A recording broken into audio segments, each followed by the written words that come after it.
السلام علیکم ناظرین۔ جب 1970 میں جنرل یحییٰ خان نے الیکشن کا اعلان کیا تو تقریباً پورے سال ہی الیکشن کمپین جاری رہی۔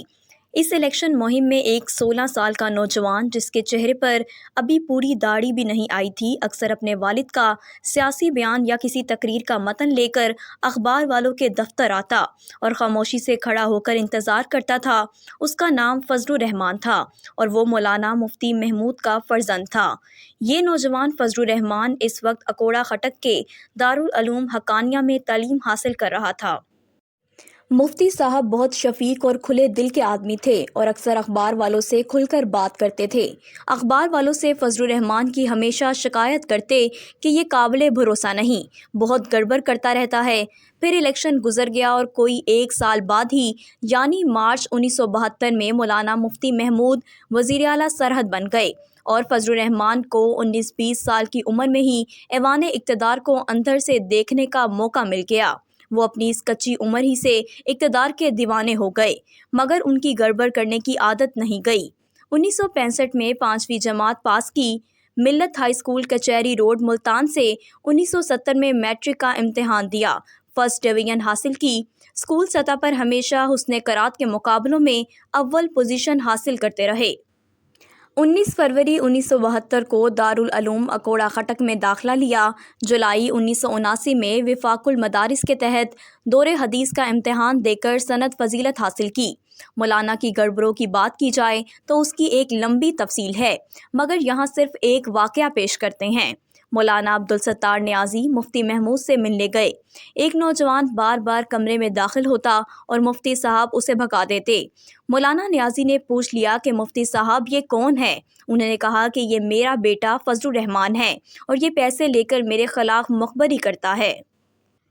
ملتان، پشاور اور واشنگٹن کے مرحوم محمد افضل خان، جن کا سرکاری خبر رساں ایجنسی APP سے تعلق تھا، مفتی صاحب کے بڑے قریب تھے اور اکثر ان سے اکیلے میں ملاقات کرتے تھے۔ فضل الرحمان افضل خان کو انکل کہتے تھے اور سیاست میں آنے کے بعد وہ بھی ان کے بہت قریب رہے۔ اکثر ان سے سیاسی مشورے لیتے اور کئی اندر کی خبریں بھی ان کو بتاتے۔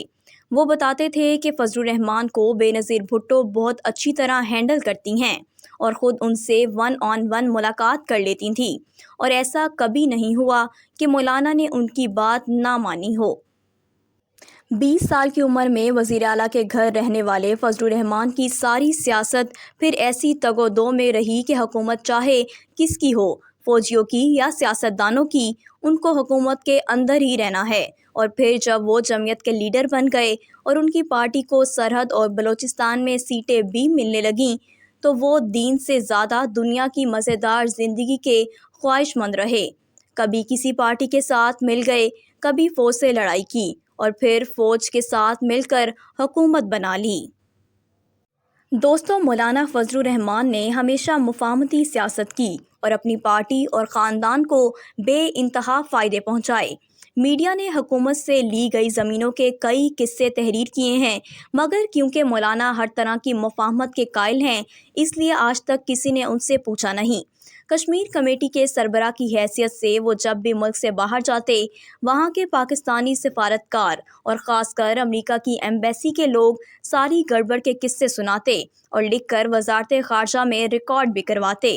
تو دوستو، اب مولانا کی تمام سیاست تقریباً ڈھیر ہو گئی ہے، بس فرق صرف یہ پڑا کہ عمران خان نے ان کے سیاسی قلعے پر ایسی یلغار کی کہ ان کو KPK کی سیاست سے ہی باہر نکال پھینکا۔ اب نہ وہ خود کہیں کے رہے اور نہ ان کا کوئی پوچھنے والا رہا۔ لیکن آج کل وہ PDM کے سربراہ ضرور ہیں اور عمران خان صاحب سے خوب پیچھے بھی چل رہے ہیں۔ ان کے پاس ایک بڑا ہی مضبوط سیاسی کارڈ تھا اور وہ ان کے طالبان سے روابط اور دوستیاں تھیں، کیونکہ طالبان کے اکثر لیڈر اکوڑہ خٹک کے دارالعلوم حقانیہ میں پڑھے تھے اور مولانا پاکستانی حکومت اور باقی دنیا کے لیے ایک اہم رابطہ کارڈ تھے۔ اس کو انہوں نے استعمال بھی کیا، مگر عمران خان کے آنے کے بعد اور حالات کے رخ نے وہ کارڈ بھی ناکارہ کر دیا۔ عمران خان کے الیکشن جیتنے کے بعد مولانا اتنے غصے میں تھے کہ وہ اپنی سیاسی چالیں اور پرانی گڑبڑ بھول گئے۔ انہیں شاید یقین نہیں تھا کہ عمران خان KPK کے علاوہ پنجاب اور اسلام آباد میں بھی حکومتیں بنائیں گے اور وہ ڈنڈا لے کر نون لیگ اور پیپلز پارٹی کی بھی دوڑیں لگوا دیں گے۔ شاید مولانا کے روابط پنڈی سے بھی کٹ گئے تھے، ورنہ وہیں سے وہ اتنی خبر تو لے آتے کہ خلائی مخلوق آج کل کتنی بلندی پر پرواز کر رہی ہے اور کہاں ڈیرے ڈالے گی۔ ہو سکتا تھا اگر وہ شروع میں زیادہ گالی گلوچ نہ کرتے اور الیکشن کے نتائج مان لیتے تو مرکز میں اور KPK میں اور بلوچستان میں ان کو کافی حصہ مل جاتا اور عمران خان اور خلائی مخلوق کو ایسی مخلوط حکومت نہ بنانا پڑتی جس پر کوئی ہر وقت بلیک میل کر سکے۔ مگر بہت دیر ہو چکی تھی اور مولانا صاحب گڑبڑ میں بہت آگے نکل گئے تھے۔ ان کے بیانات تو میڈیا میں رپورٹ کرنے اور دکھانے یا سنانے کے قابل بھی نہیں تھے۔ اس دوران ان کے ساتھ باقی بڑی پارٹیاں بھی ہاتھ کر گئیں۔ ان کو آگے لگا کر پیچھے سے نون اور پیپلز پارٹی نے اکثر الو سیدھے کر لیے اور مولانا کو بول بچن کے بہلاوے میں ہی پھنسا رکھا۔ دوستو، مولانا فضل الرحمان کے بارے میں نئی دہلی، ہندوستان میں پہلے یہ تاثر موجود تھا کہ وہ افغانستان میں طالبان کی حمایت کرتے ہیں۔